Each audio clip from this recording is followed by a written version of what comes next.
সম্মানিত কালীগঞ্জ গাজীপুরবাসী, সেই রক্তাক্ত জুলাইয়ের মাসে আমরা আপনাদের কাছে এসে উপস্থিত হয়েছি। আজ থেকে 2 বছর আগে যখন জুলাই চলছিল, সেই 36 জুলাইয়ের প্রতিটা দিন বাংলাদেশের ছাত্র জনতা রাজপথে নেমে এসেছিল। এই গাজীপুরে অনেকে শহীদ হয়েছেন, রক্তাক্ত হয়েছেন, পঙ্গু হয়েছেন। গোটা বাংলাদেশে হাজারো মানুষ জীবন দিয়েছে, পঙ্গু হয়েছে, যার মধ্য দিয়ে বাংলাদেশের মানুষেরা দীর্ঘ সময় ধরে চেপে বসা এক ফেসিবাদ থেকে আমরা মুক্তি লাভ করতে পেরেছিলাম।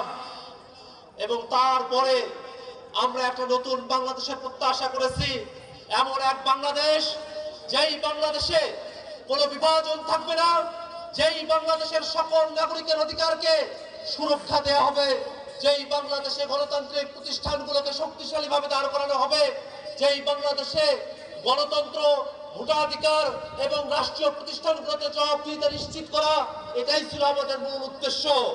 এবং সেই উদ্দেশ্যকে ধারণ করে আমরা ঐক্যবদ্ধ কমিশনের আলোচনায় বসেছিলাম।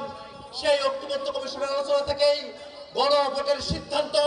সেই গণভোটে এই কালীগঞ্জের মানুষেরা, গাজীপুরের মানুষেরা, বাংলাদেশের মানুষেরা 70% মানুষ গণভোটে হ্যাঁ এর পক্ষে অবস্থান নিয়েছে। কিন্তু দুর্ভাগ্যের বিষয়, এই সংসদে প্রথম অধিবেশন, দ্বিতীয় অধিবেশন চলছে, কিন্তু এখনো পর্যন্ত গণভোটের প্রশ্নের কোনো সুরাহা করা হয় না। আমরা সরকারকে জানান দিতে চাই যে বাংলাদেশের মানুষেরা 70% মানুষ গণভোটে হ্যাঁ পক্ষে বলেছিল, সেই মানুষেরা কিন্তু এখনো পর্যন্ত জীবিত আছে, সেই মানুষেরা জেগে আছে, তারা অপেক্ষা করছে, তারা সরকারকে সময় দিচ্ছে।